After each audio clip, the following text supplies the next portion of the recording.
Hello everyone.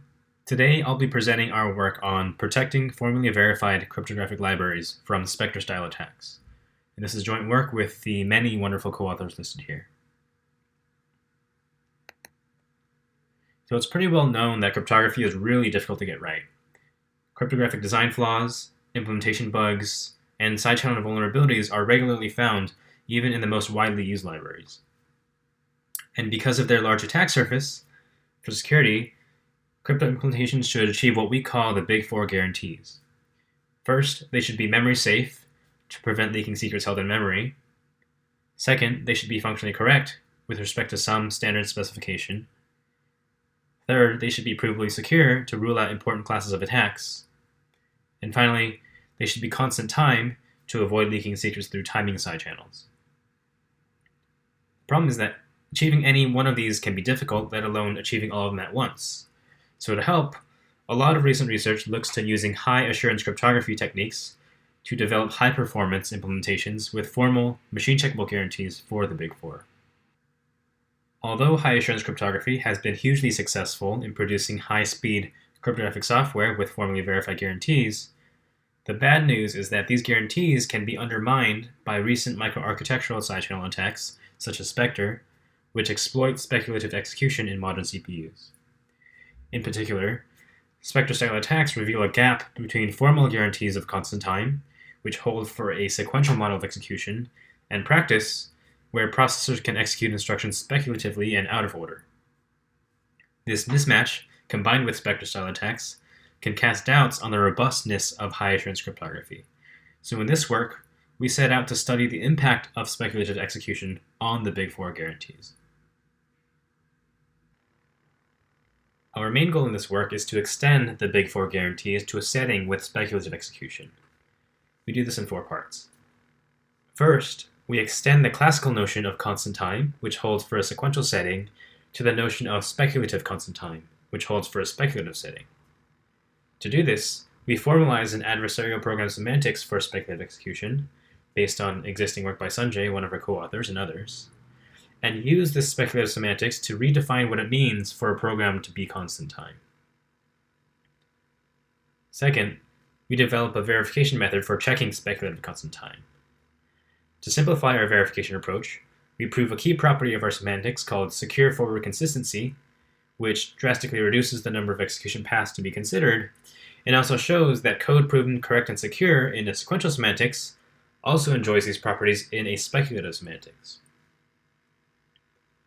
Third, we integrate our verification method into the Jasmine verification framework. Prior work has used Jasmine to develop high-speed cryptographic assembly code that enjoys the Big Four guarantees in a sequential setting, but now we've extended Jasmine's capabilities to the speculative setting as well.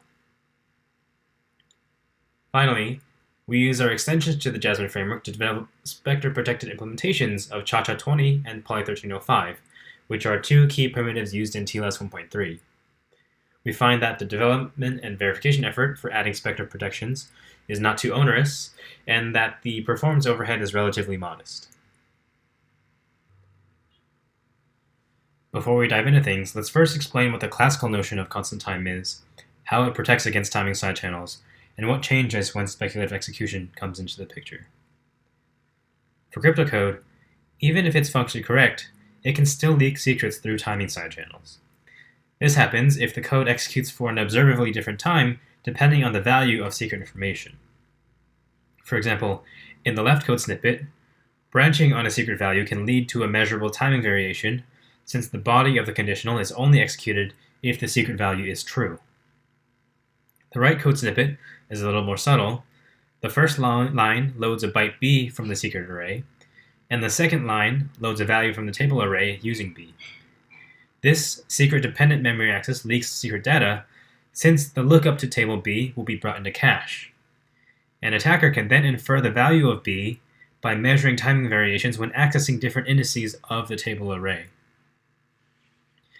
To protect against these timing side channels, the constant time programming policy disallows control flow and memory accesses that depend on secret values.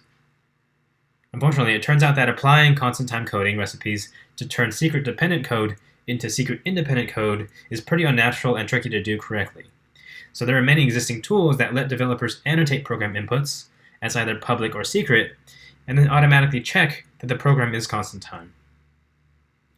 It's worth pointing out, though, that essentially all of these tools consider only a sequential model of execution, in which instructions execute in order, one after another. Modern CPUs, however, execute instructions out of order and speculatively to increase performance. For example, upon reaching a conditional branch, modern CPUs can use a branch predictor, known as the pattern history table, or PHT, to speculatively execute one of the branches before resolving the branch condition. If the predicted path is correct, then the CPU commits speculatively computed results to the architectural state, and this leads to an overall performance boost.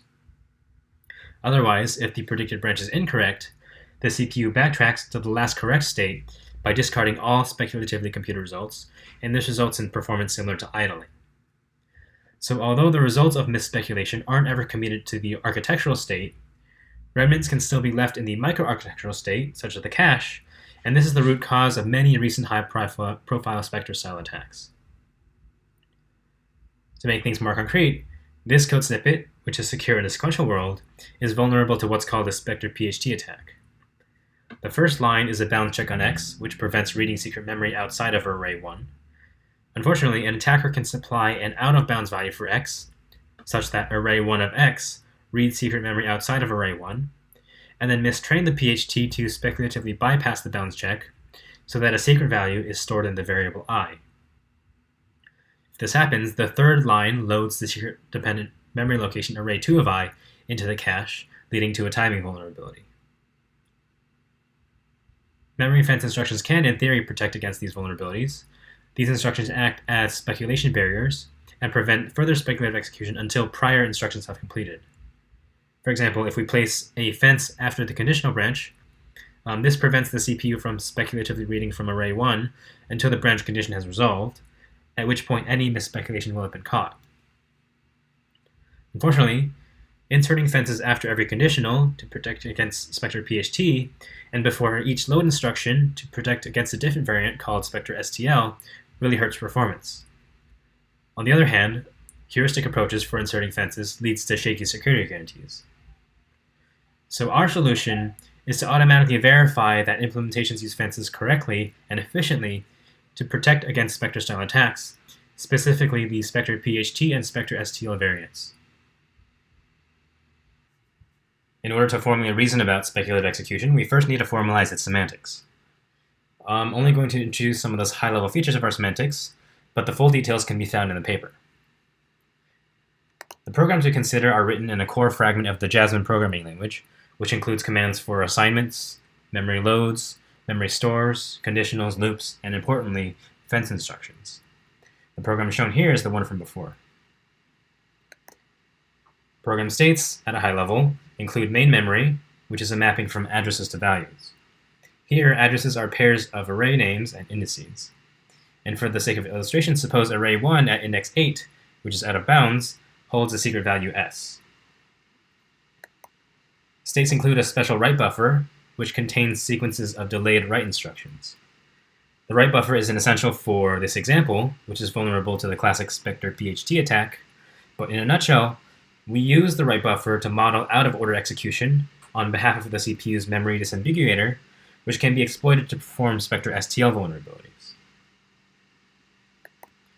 States also include a register map, which is a mapping from registers to values, and here the value x is set to 0. And finally, states also include a misspeculation flag, which is set to true if misspeculation has occurred previously during execution, and false otherwise. Our semantics is adversarial in the sense that program execution depends on a schedule of directives issued by the adversary. For example, at control flow points, the step directive, shown on the left, allows execution to proceed normally, while the force directive, shown on the right, forces execution to follow a particular branch. And finally, our semantics is also instrumented with observations to model timing side-channel leakage. For example, the adversary can observe the targets of memory accesses via read and write observations, and control flow via branch observations. If we run this program on the state shown using the directive schedule step, the condition, with x being 0, evaluates to true, leaking a branch true observation.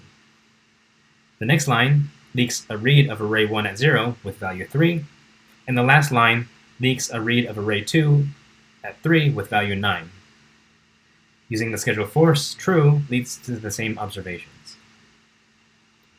And informally, we say that a program is speculatively constant time if, for every choice of directives, leaked observations do not depend on secret values. At least in the program executions we've considered so far, no secret values have been leaked. But suppose the register map has x as 8. If the adversary chooses the directive schedule force true, which bypasses the bounds check, then the execution misspeculates, which sets the misspeculation flag to true, and leaks a read of array 1 at 8 with secret value s, and a read of array 2 at s with value 7. The secret dependent memory access array 2 of s can lead to a timing vulnerability, so this program is not speculatively constant time. We can fix this program by adding a fence instruction after the conditional, which acts as a speculation barrier and prevents further speculative execution until prior instructions have completed. If we run this program on state with register x as 8, the adversary can issue the force true directive, which sets the misspeculation flag to true and leaks a branch true observation. However, because there's a fence instruction in the way, the adversary can only proceed by issuing a backtrack directive, which checks if misspeculation has occurred and backtracks if so. Since the misspeculation flag is true, execution backtracks and leaks a backtrack observation. And now the only way for the adversary to complete the program execution is by issuing a step directive, which skips the conditional body, leaking a final branch false observation. Since the leaked observations don't depend on secret data, this program is now speculatively constant time. We next developed a verification method for checking speculative constant time, and we integrated it into the Jasmine verification framework. Prior work has verified the Big 4 guarantees of Jasmine programs in a sequential setting, and I've used Jasmine Certified Compiler to carry these guarantees all the way down to assembly. In our work, we extend Jasmine support for verifying the Big 4 by inserting our speculative analyses into the compilation process. We also prove a key result called secure forward consistency that significantly simplifies our analysis, and it also carries functional correctness and provable security guarantees established in a sequential setting to the speculative setting quite seamlessly.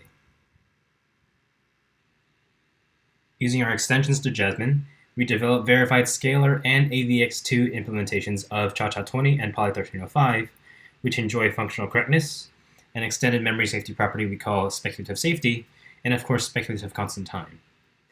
We compare our verified implementations with the unverified OpenSSL implementations.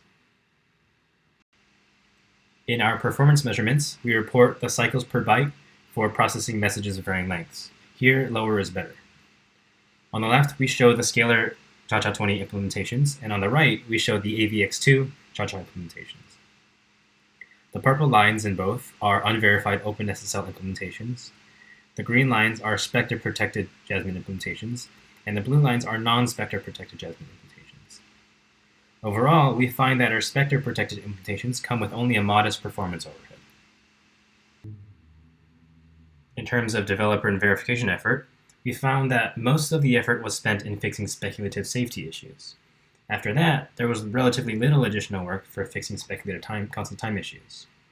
The functional equivalence proofs were mostly automatic, and as part of future work, we plan to connect our implementations to provable security guarantees, thus completing the Big 4. To conclude, the key findings of our work are that 1, we can lift existing approaches for the Big 4 to speculative execution. Second, the performance overhead of Spectre protections is relatively modest. And in the future, we hope to adapt our general approach to other microarchitectural side channels. If you're interested in learning more, I hope that you'll check out our paper, and I'll be happy to take any questions.